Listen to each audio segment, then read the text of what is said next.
You're listening to Bible Truth Feed, a podcast by Christadelphianvideo.org for Christadelphians and all those seeking the truth about the Bible message. Join us now as we present our latest episode. Looking at Acts chapter 18, Do You Hear the Call, is the theme. So last week was an in-depth look at one of those speeches in the book of Acts, and this week there is no speech as such, but there are some pretty amazing things that happen in this chapter. So just as a bit of a recap, because hopefully you haven't, but if you're anything like me, you have forgotten last week. And when Josh was talking, Paul was in Athens, and this week he's moved into Corinth, and much of the chapter focuses on Corinth. In fact, the whole chapter is pretty much focused on Corinth because even though Paul leaves, we meet someone at the end who goes into Corinth and is of great benefit there as well. So Corinth itself was a big city, a very important city in the Roman Empire. And it was wealthy, it was rich. This is a reconstruction of a particularly notorious temple in Corinth. It was the temple of Aphrodite, and she was the goddess of love. So you can kind of imagine what kind of things happened there. There were 1,000 female servants who spread the good news of Aphrodite with their particular talents. I won't go into any more detail, but thankfully, this is what it looks like today. A bit less spectacular, a bit less grand. In fact, much of the city is in ruins today, but you can still go and have a look around at a whole bunch of interesting ruins that are there. And we'll have a look at a couple more photos as we go through the chapter. And this is another reconstruction, artist's impression, if you like, of perhaps what it was like when Paul was there with the marketplace in the middle. And we'll visit that a little later.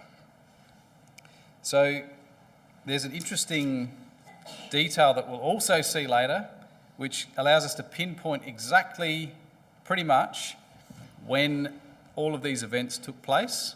And in fact, in this chapter, we have the most precisely datable event in the life of Paul. And it's thanks to an archaeological discovery, which we'll see. So Corinth was an important city in the Roman Empire, and it also became a very important place for the believers. There was a large church there, and I'll probably accidentally call it ecclesia. That's the Greek word, and we often use that phrase to refer to the believers, the group of believers that meet in that place. So if I say ecclesia and you've got no idea what I'm talking about, try and remember that it's just a Greek word that means believers. So Paul, later on, the ecclesia was so important, the church was so important in Corinth that he wrote at least 3 letters to the believers there, and we've got 2 of them preserved in the New Testament. And you can read them, 1st and 2nd of Corinthians, named after the meeting there. So Corinth itself had been around for a long time. And it had a pretty interesting history, if you like history. But it was destroyed in 146 BC, totally destroyed, and then it was rebuilt, I think, by Julius Caesar in about 44 BC. So by the time Paul comes along, it's been around for about 100 odd years. And it was wealthy because of its location and also because of that temple, which we mentioned before, which attracted all sorts of, shall we say, interesting characters. It was an evil place, an immoral place, and not one that you would expect to have great success when you were preaching Christ. So when Jimmy read that for us this evening, we first of all met a couple called Aquila and Priscilla, who likely are Jews, and they feature often later in the New Testament. They meet Paul here, and they become close friends and vital, in fact, for the ecclesia in Ephesus and also in Corinth here. They do a lot of work, and it's interesting, just before we have a little bit more of a look at them, there's an interesting archaeological fact here, because it says that Claudius, in verse 2, had commanded all the Jews to depart from Rome, and that's why Aquila and Priscilla were in Corinth, because they'd been kicked out of Rome along with a whole bunch of other Jews. Now, I just want to put this man's picture up. This is Sir William Ramsay, who was an archaeologist, historian, so on, and he was actually a professor at Oxford, and he was very anti-biblical, and he was very sceptical of Christianity. And in fact, he was so sceptical that he knew that if he could go and disprove the book of Acts, then he would pretty much, blow the whole Bible away, and he could prove once and for all that it was an absolute ridiculous joke. So he literally set out to discredit the book of Acts by digging around in Israel and in the places where Paul journeyed in the book of Acts. And much to his dismay, he actually ended up viewing the Gospel of Luke and also the book of Acts, who are both written by the same person, Luke. And he had this to say about Luke. There are reasons for placing the author of the Acts among the historians of the first rank. That's a weird way of saying that he viewed Luke as one of the best types of historians that you could possibly imagine. And the reason is, Luke, when he says something in Acts, it's almost certainly happened. And this is no different, this little detail here. Claudius commanded all the Jews to depart from Rome. Well, surprise, surprise, this is a picture of Claudius, who was the Caesar in AD 41 to 54, and he commanded the Jews to leave Rome. And it's confirmed in history by three different sources that he did that. So there's one that's written very early, like quite close to when Paul is in Corinth, AD 69 to 122. And there's one that's mentioned a bit later, and then there's one that's mentioned in the 5th century as well. So all of these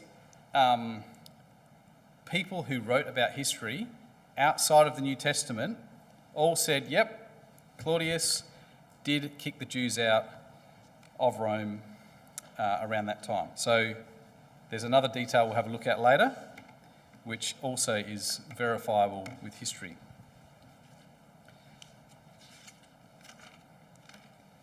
So Luke is a precise historian. Right, so now let's have a look at Aquila and Priscilla briefly. It says that they were tent makers in verse 3.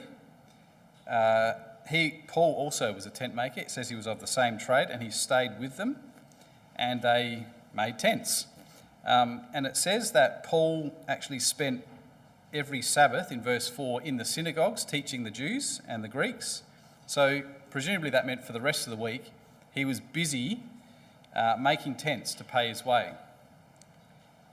So Aquila and Priscilla are mentioned very favourably in the New Testament. It says in Romans chapter 16 by Paul that they risked their necks for my life. They put their lives on the line to save Paul. We're not told what that event was. In 1 Corinthians, that letter we mentioned before, that Paul wrote to Corinth, while he was in Ephesus, I think, he sends that message to the Corinthian ecclesia saying that Aquila and Priscilla, who are here with me, send you loving greetings, hearty greetings. And also, when he's writing to Timothy, he tells Timothy to say hello to Priscilla and Aquila. So as Paul's moving around, Priscilla and Aquila were a very integral part of the growth of the early churches in the New Testament period. So it's interesting that Paul should pay his own way while he's in Corinth, and he actually explains why he does it. He does it in Ephesus as well, and he does it in Rome as well. But in 1 Corinthians 9, he actually explains why. And it's quite incredible, Paul's attitude. So, in fact, it was in Jewish law that you were allowed to have a bit of a benefit when you were labouring for God. So there's this quote that says, you don't muzzle the ox while it's treading the corn, because they would harness an ox to a mill and it would walk around and crush the corn as it's walking around. And they said, because the ox is doing the work, you don't put a muzzle in its mouth, you let it eat when it feels like it. And that was like a principle that Paul could have used to justify, taking a living from the people he was preaching the truth to. But he chose not to. He chose to turn his back on what would have been justifiable. And the reason he gives is there in 1 Corinthians 9, and in verse 12, he says, I would endure anything, rather than put an obstacle in the way of the gospel of Christ. He says he made himself a servant of all so that he might win more. So Paul pays his way just in case there was some shrewd Jew that said, oh, you're only doing this for the money. You're not actually doing this at all because you love Christ. You're just doing it for what you can get out of it. So he completely removed that argument from the equation wherever he went and paid his way, which is amazing. And it actually says in that other quote that I've got there, 2 Corinthians 6, in verse 10, it says that Paul wasn't wealthy at all. He was living quite poorly, but he said he did that so that he could make many rich. So his attitude was one of humility and sacrifice, because he was giving this and he was determined to give this gospel freely, which perhaps is in stark contrast to some of the preachers of today who seem to be all about money and prosperity and reaping a reward when you sow a seed and so on and so forth. Paul was not like that at all. And it says that he spent every Sabbath in the synagogue, in verse 4, trying to persuade the Jews and the Greeks. And then it says in verse 5 that Silas and Timothy came. Timothy. Now, we'll go back to our map here. So,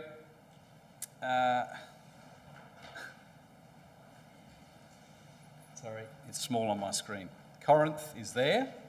So when Josh was talking to us, they were in Berea last time, and Paul said he wanted to go down to Achaia, which is the region where Corinth is, and they said, yep, that's a great idea. So off he went down to Athens, which is where he did the talk on Mars Hill that Josh talked about last time. And it says that the people who were in Berea, some of them accompanied Paul all the way down to Athens. And Silas and Timothy were left up in Berea to sort of help out there.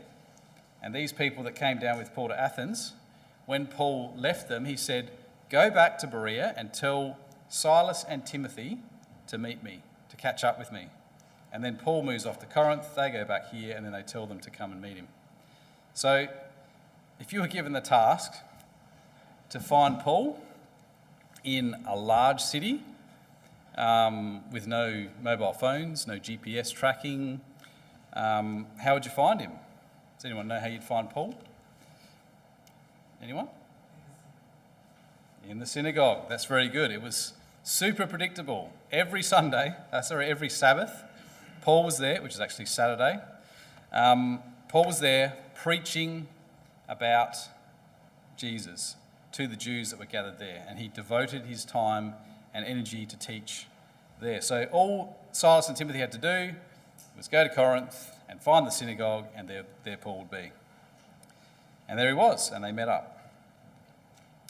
So it says that as Paul preached, in verse 6, it got to a point where the Jews were pretty much sick to death of what Paul was teaching. They didn't agree, and it says that they opposed him and blasphemed him. It really means they said nasty things about him, and they made it very difficult for him, and he could tell that he was no longer welcome there.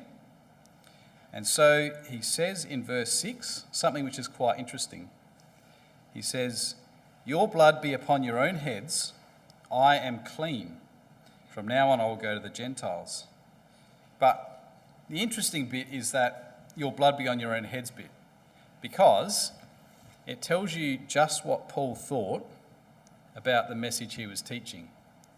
This wasn't just some bunch of interesting facts that you could take or leave.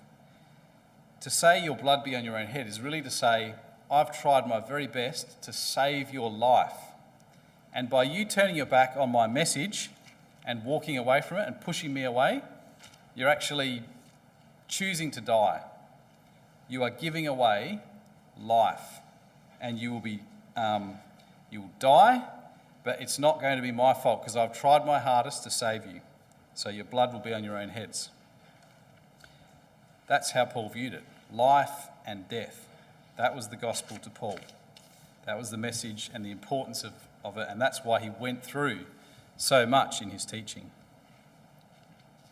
So then it says he goes on to focus on preaching to the Gentiles, and that in itself was no small thing for someone like Paul, who was a Jew, and he was not just any old Jew. He'd actually been one of the elite Jewish teachers in Jerusalem, and he was very well qualified. He had a bright future ahead of him, and when he converted to following Christ, he actually left all of that behind and turned his back on it. But that didn't mean he became an anti-Jew, and in fact you'll see later on in the chapter he is still doing Jewish things and even following some of the customs of the law. He didn't turn his back on Jews, and he focused his attention everywhere he went, first of all on the Jews, and then afterwards he would turn to the Gentiles, because inevitably the Jews would reject him. But he was someone who was used to being upright and keeping himself from defilement and uncleanness. And here he is in Corinth, which is pretty much, you would imagine, one of the most unclean places to a Jew. And yet out he goes into the marketplaces, calling out and preaching about Jesus. He didn't shrink back. So it says that Paul didn't really have to move very far when he moved out of the synagogue. He actually moved next door to a man called, in some translations it says Titius Justus. In mine it's just a certain man named Justus, who was next door to the synagogue, and he was one who worshipped God. So this man's a Gentile, and there was a little bit of debate actually as to whether he was still staying with Priscilla and Aquila or whether he moved in with this man. Some argue that perhaps he did move in with this man because he's a Gentile, and in order to, back up his words and say, I'm going away from the Jews, I'm going to move in with this Gentile. Ironically, he's right next to the synagogue, and you can imagine the tension that would create with the Jews, on the Sabbath day, rolling up and going inside the synagogue to listen to the law. And outside there's this rabble, this noise, because there's crowds of people gathering at the house next door because of this weirdo Paul who's been teaching stuff that just doesn't fit with what we believe.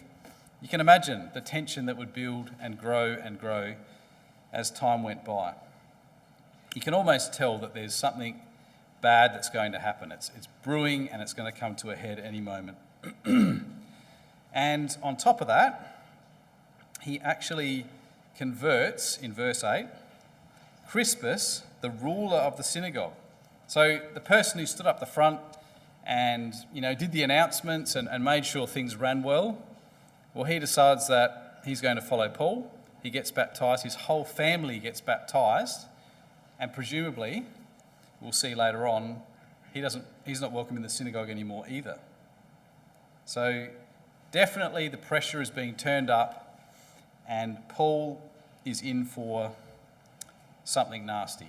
And I think he's probably starting to feel a bit worried and a bit concerned. And this is where something incredible happens. Now, the book of Acts, when we talk about it, and in fact, I'm just going to have a look at the front.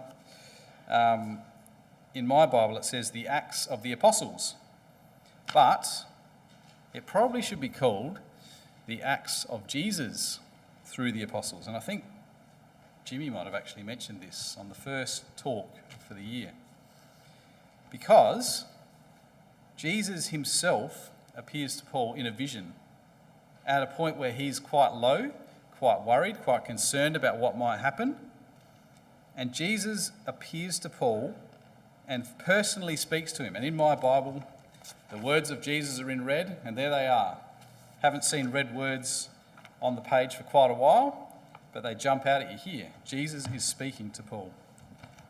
And that's quite amazing. He says, "Do not be afraid, Paul.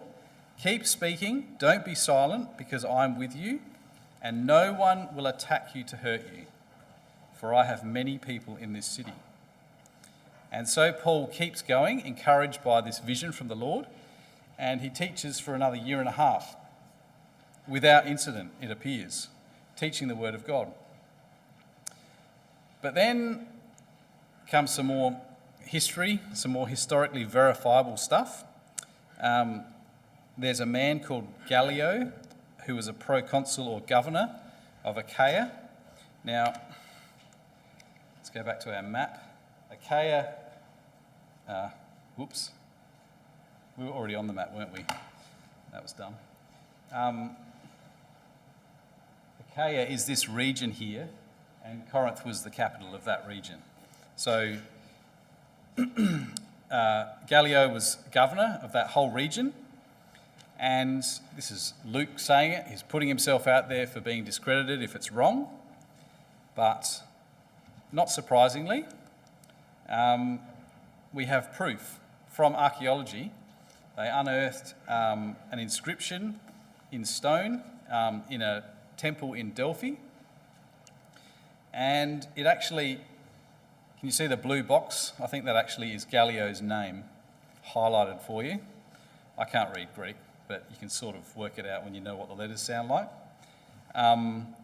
So Gallio, it says in this inscription, he was governor of Achaia. It actually confirms that. It specifically states it. And it also, this is a Caesar that's writing to Gallio and encouraging him to do what he can to repopulate a city that had a population that was in decline. And it dates the letter by the Caesar who's ruling at the time.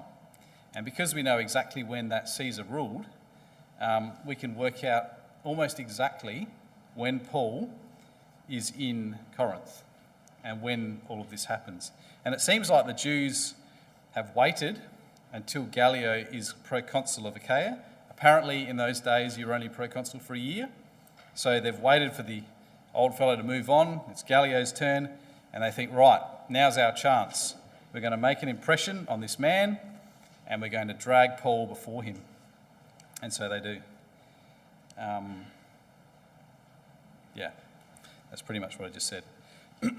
But as I said at the start of the night, this is the detail that is the most well-known date in the whole life of Paul because of that inscription that they've unearthed.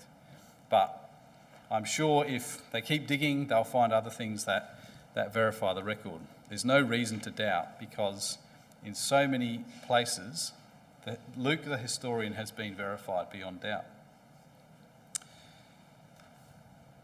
So, Gallio's proconsul, and that says that the Jews with one accord, all united together, and they rose up against Paul. And you might think, hang on a minute, didn't Jesus say, no one's going to attack you, no one's going to hurt you? Well, let's see what happens. They drag Paul to the judgment seat. Now, in Corinth, there's also this place here, which is called the Bema in Corinth. And the Bema in Corinth was an elevated platform. I think it's about 2.5 metres high, so quite high up. And it's near the marketplace. So what happened in those days is the proconsul would actually make judgments and make announcements from that platform up high in front of the marketplace. And you can imagine when things are happening a crowd would gather expecting something exciting to happen, and that's what would have been happening here. Paul would have been up there in front of everyone while the Jews made their accusation against him. Shouting and accusing Paul of, as it says there in verse 13, "This fellow persuades men to worship God contrary to the law." Now, that archaeologist that I mentioned before, Sir William Ramsay, he says that this moment was actually a really, really important turning point in the history of the development of the early first century church. And it's because if this had gone badly for Paul, you can imagine what the Jews would have done with it. So if Gallio had said, right, you're not to preach here, and maybe even locked him up, put him in prison or something, the Jews would have taken that as like the legal word, it's precedent. It means, it's an example that we can use over and over again wherever we go to say, well, Gallio said that Paul's bad and he can't preach, so you should also do the same thing as Gallio. Here was their opportunity to really smash this teaching that Paul was spreading, and it was spreading quite popularly through the city of Corinth. They had their opportunity here. The crowds are gathered. They've made their accusation that Paul is teaching contrary to the law, and I'm sure Paul would have known that this was a really important moment. So thoughts are flashing through his mind. He's framing what he's about to say.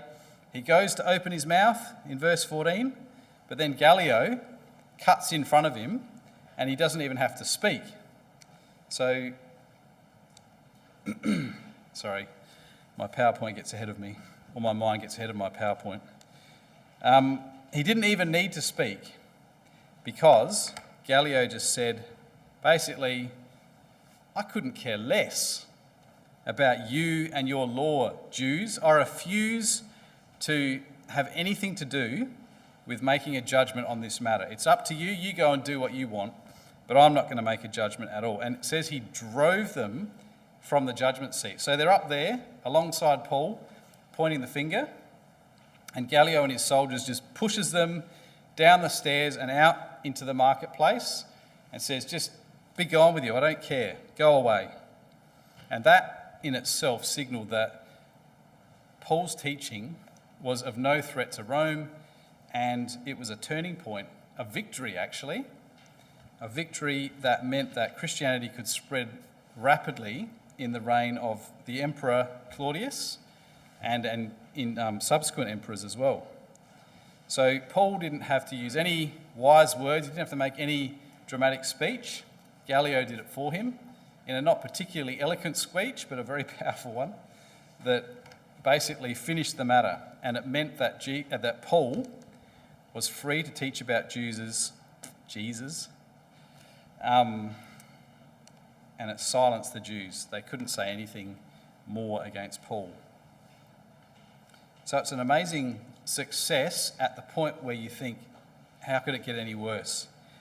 Paul could probably imagine everything falling apart in front of him and being thrown into prison, and yet Jesus intervenes through this man from the most unexpected place and rules in Paul's favour. And then it says that Paul was then, because of that, he was free to stay many days longer, which he did.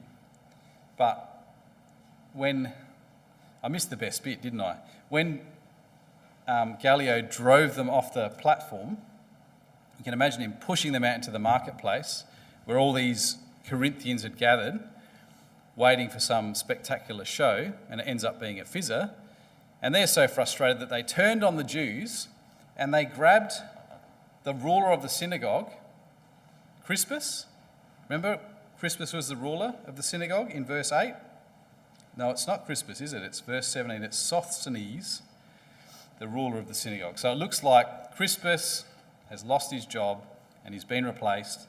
And then the Greeks, the Corinthians, are bashing him in front of the governor who's standing up on the platform, and he just turns a blind eye and walks away and leaves them to pound poor Sosthenes senseless, presumably. So quite a dramatic finish. So it says that Paul remained a good while, and then he decided to move on and set sail for Syria.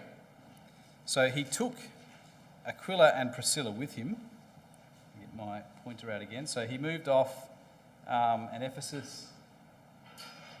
Oh, sorry. It is really small on my screen. Corinth is here, and he moved across and moved to Ephesus next. And it says that when he came to Cenchrea, I'm sure that's not how you pronounce it, he cut his hair off. Now, that place is just out of Corinth, just down on the coast. So he'd made this vow, and this is it's presumably a Jewish vow, which is in Numbers chapter 6 and verse 5. It was the law of the Nazarite, which Jews were voluntarily free to do. They were under no obligation to do it. It was of their own free will. They would devote themselves to serving God and keeping themselves pure for a time.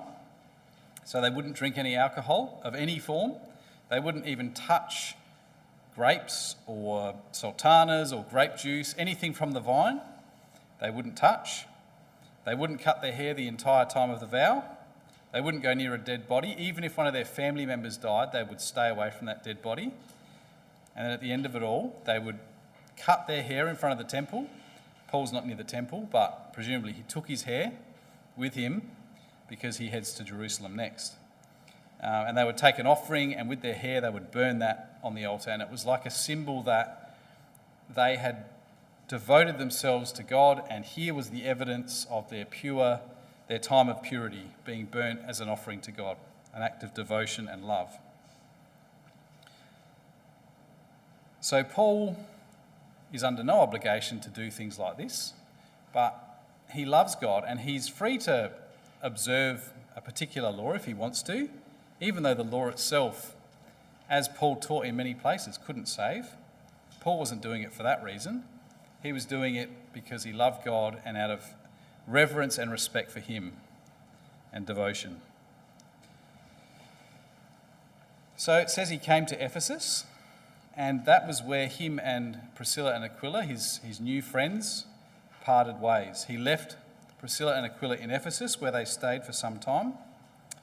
And then, of course, as Paul's custom was, he went into the synagogue just for that day, and then he took off. And the rest of Paul's journey, actually the second journey, ends in this chapter. So in verse 22, it says if I can get my pointer, he sailed from Ephesus, and then he went down into Caesarea, then into Jerusalem, and then he went back up to Antioch. And that, in verse 22, is the end of Paul's second journey. So when you have a look at the purple line, it starts in Antioch and it goes anti-clockwise around in a weird loopy shape. He's travelled about, I'm just, finger on the map kind of guessing, it's about 4,000 kilometres, and about 2,000 of that is walking.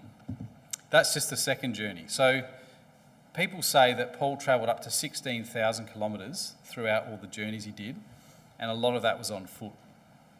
So next time you're whinging about a small hike, have a think about Paul, who walked all that way to bring the gospel, and he didn't have Nikes or, memory foam shoes that he could walk comfortably around in. He had hard sandals that probably worn out.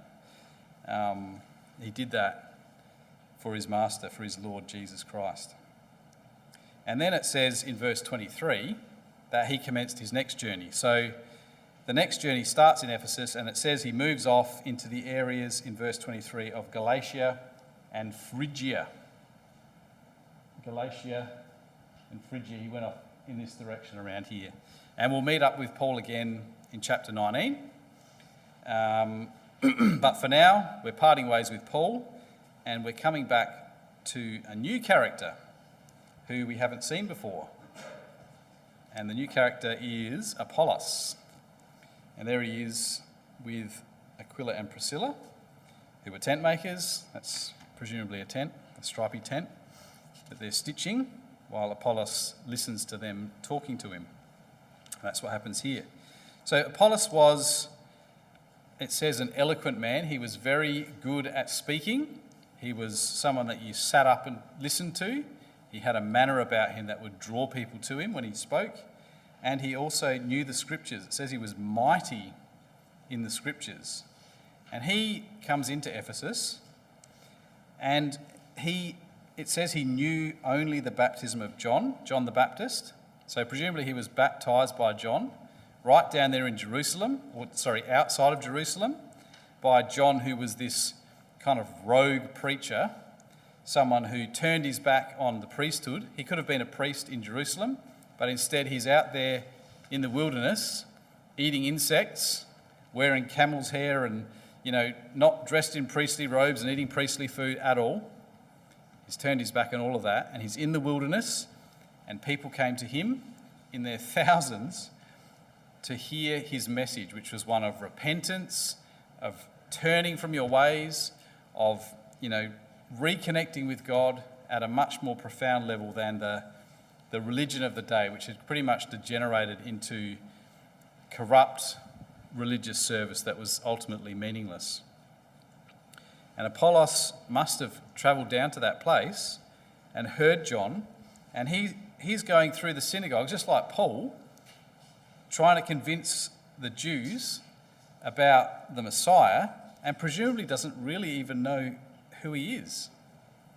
There's something missing in Apollos' understanding. But that didn't hold him back from speaking boldly in the synagogue in verse 26. And Aquila and Priscilla are obviously following Paul's example as well. They're there in the synagogue trying to win over the Jews in that place, and they hear this Apollos person, and they go and take him under their wing, and it says that they explain to him the way of God more accurately. So Apollos then, even though he was a mighty and a powerful speaker, he wasn't too proud to listen to, these two humble servants of Christ who presumably weren't eloquent like him. He could still listen, he could humble himself and take advice from them.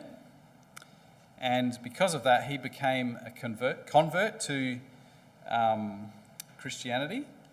And then he's mentioned in quite a number of places, actually.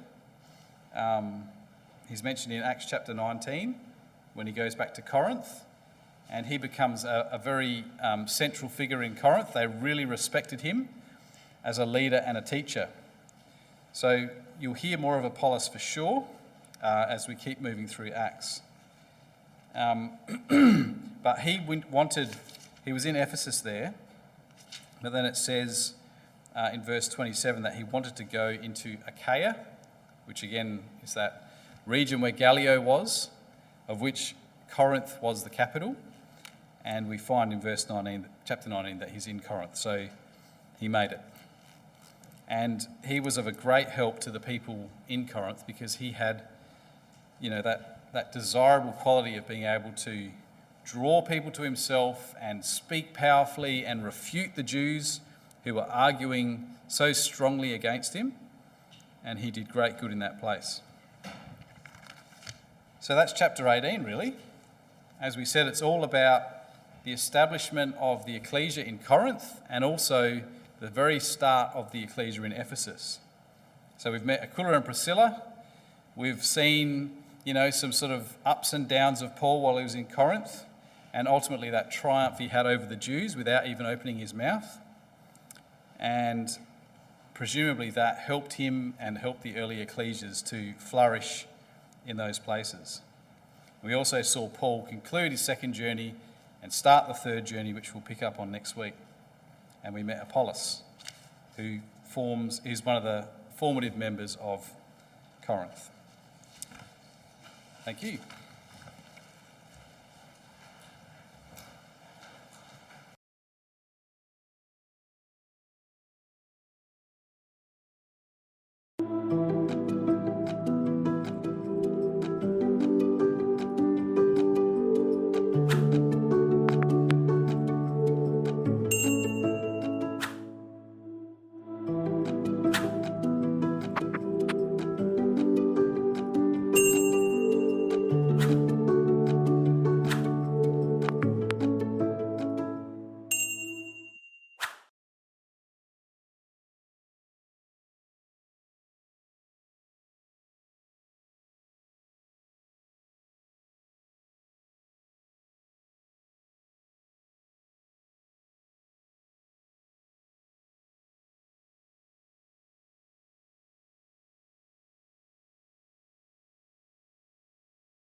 Thank you for joining us. We hope you found the episode helpful. Don't forget, most of these episodes are also available as videos on our video channel, cdvideo.org. So head over and take a look. If you have any comments or questions or suggestions, please get in touch or leave us a voice message. We love to hear your feedback. You can email us at btf@cdvideo.org. If you enjoyed the episode, then please share it with others. Until next time, may God bless you in your studies and your walk towards God's kingdom. Amen.